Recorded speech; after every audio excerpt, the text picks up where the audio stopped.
le célèbre milliardaire est un empereur de la France-Afrique. L'Afrique, cœur de l'empire Bolloré.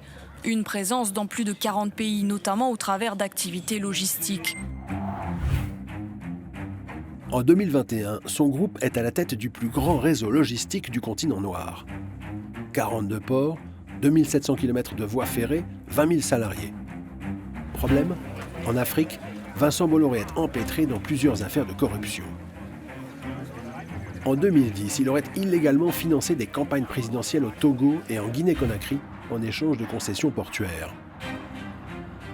En février 2021, épinglé par la justice française pour corruption active d'agents publics étrangers et complicité d'abus, Bolloré accepte une reconnaissance préalable de culpabilité. En clair, son groupe s'achète une impunité pour 12 millions d'euros.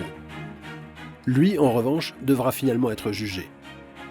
Tous ces tracas auraient pesé dans sa décision de se débarrasser de son empire africain.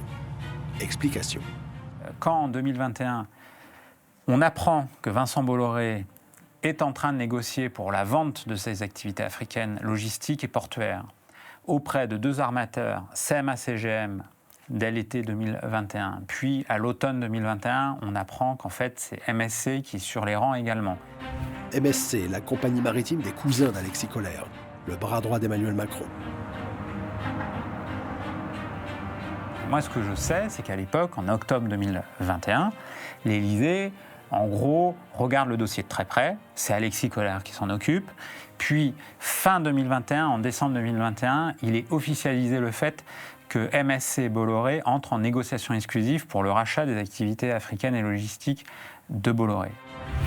Et à cette époque, les cousins d'Alexis Kohler vont faire à Bolloré une offre qui ne se refuse pas.